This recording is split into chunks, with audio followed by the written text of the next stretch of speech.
بسم الله الرحمن الرحيم waxaan rabaa inaan ka jawaabo shirkadaadka ay ku qabteen hoteelka Gacayte dawladdu arintaas ay kaga hadlayeen BSF sida ula socotaan ciidanka BSF wuxuu ka soo guuray galgala iyo Sugure sababta ugu soo guurana waa idin sharxaya mudooyinka dambe dawladdu waxay lagu noo soo direysay ciidamo fara badan oo ay jidgooyooyin iyo hujuun iyo caburun ay lagu waday ciidanka BSF waxa loo soo diray ciidamo la dhigay jidka Sodonka madaxtooyada laag iyo meelaha la midka ah si ciidanka BSF ee furmaha jiray kuwa boosaas degan loo kala gooyo waxa dhacday in gaarigu ka soo baxay taganika ah magaalada xarunta Sugure difaaca Sugure gaarigaas soo waday nin xanuunsan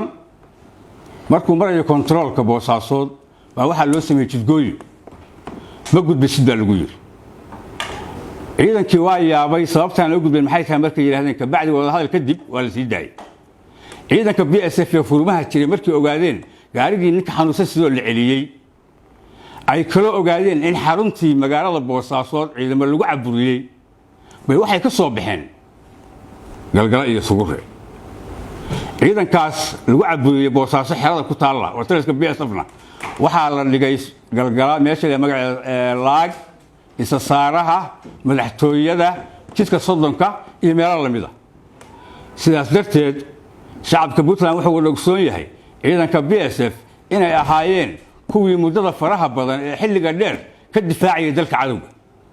cadawgaas oo ahaa argagixisada al-shabaab iyo daacish ee degan buuraleyda calmadow iyo calmiskaad sidaas darteed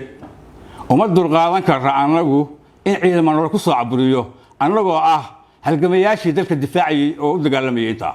markii ciidankaas halkaas yimid waxay ku soo laabteen xarumahoodii waxay si maxalli ah u degan yihiin deegaamadii ay ku lahaayeen magaalada Boosaasood shacabka Puntland waxaan u sheegaynaa ciidanka BSF inaysan wax dhibaato ah iyo khalqa iyo dhiba midna ku wadin shacabka Puntland iyo ciidamada Puntland midna waxaan kale u sheegaynaa ciidamada Puntland iyo BSF inay yihiin walaalihii ka wada halgamayay buuraleyda difaaca dalka oo ayagoo ahaa reer wadaag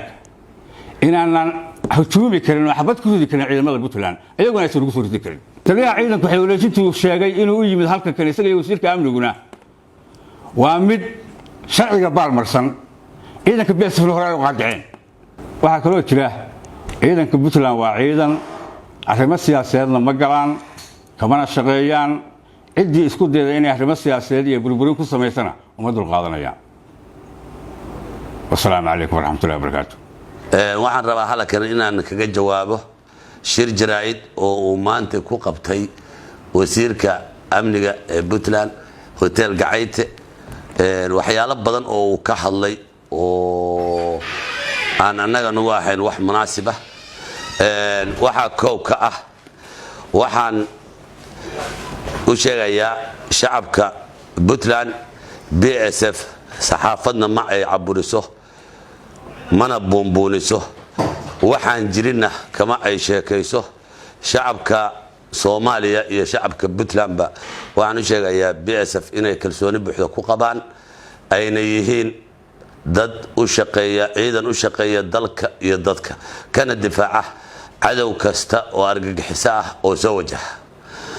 qodobka labaad oo uu ka hadlay doorashooyinka ka socda Boosaaso ama gobolka Bari qodobkaas waxaan kaga jawaabayaa BSF doorasho ka dhacda Puntland madaxweynayaal badan iyo maamulo badan baa soo maray oo ayan ka qayb galin amnigoodana ayan sugin si qurux badanna ayan u qaban ma jiro doorasho kasta oo dhacdana BSF si wanaagsan oo amniga ay wax uga sugaan oo ay si walba shacabka iyo dadka la dooranayo iyo kulliba ay ku qanacsan yihiin ayay uga shaqeyn jireen haatana ay diyaar u yihiin anagu doorashada ka socota Boosaaso cidda khalkhalka ku wada anaga ma aha waa wasiirka amniga ruuxiisa ciidamo badatay wuxuu soo dhaway magaalada awalna ciidamo hore oo buuxay ayaa jiro ka buuxay ciidan BSF ciidan BMBF ciidanka booliska boqolaal kun oo ciidamo oo jooga ayaa ciidamo kale waxa laga keenay dibadda laakiin ma ayan ahayn ciidamada dibadda laga keenay ciidamo loo wado doorashooyin ama amniga doorashooyinka in lagu sugo shacabka Puntland BSF inayan siyaasadna gelin ciidan ku milma siyaasadda ama siyaasad ka shaqeeyana ahayn waxa ay dowladda Puntland ku raacaysaa agaasimihii hore ee BSF oo wuxuu ku jiraa siyaasadda Puntland isaguna min xoog wax ku doonay ma ahan waa nin shacabka Puntland oo dhan ay ogol yihiin in marka waxyaalo siyaasad ah lagu baabiyo laguna la dagaalamo ciidanka BSF oo ah ciidanka kaliya ee difaaca cadawga al-shabaab iyo daacish iyo cid kastoo argixisa oo Puntland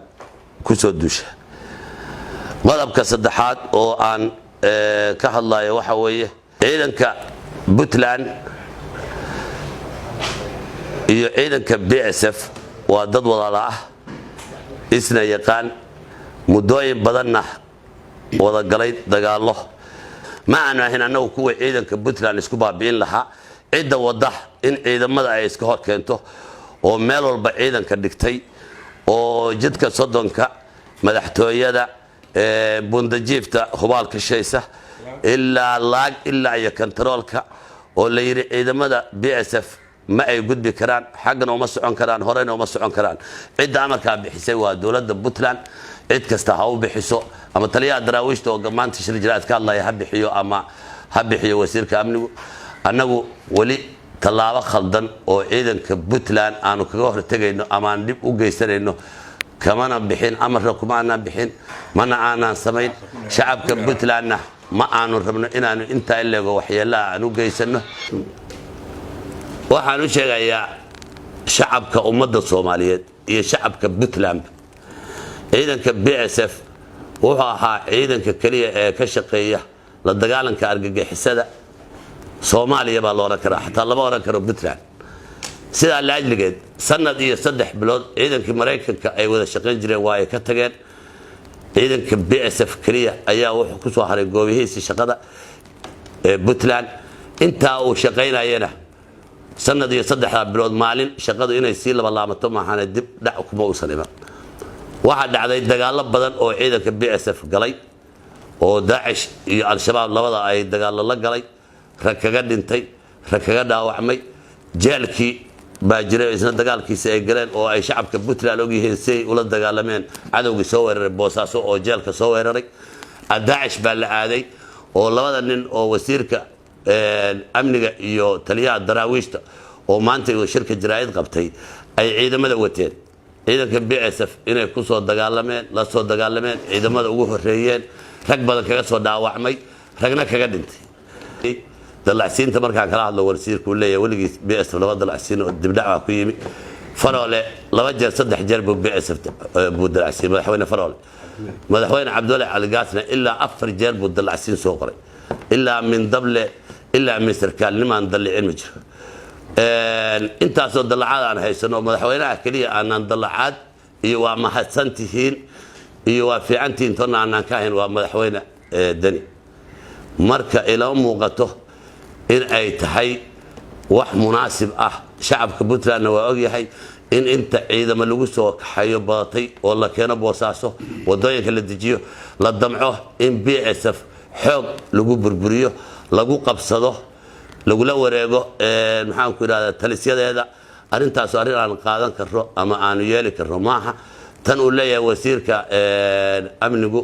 isma socon karo BSF shaqadeeda bay sii wadanaysaa waana soconaysaa shacabkana waa u shaqeynaysaa cadawgu meel kasta uu joogana waa ugu tagaysaa habeen iyo maalinna nin aanu kala tashanayno ama aanu kaga baqayno ma jiro in aanu cadawga ka hortagno sida aan u shaqeyn jiray baan u shaqeynaynaa dalka iyo dadkana dad u dhashay baan nahay ma ahin dad yimi oo la soo kireystay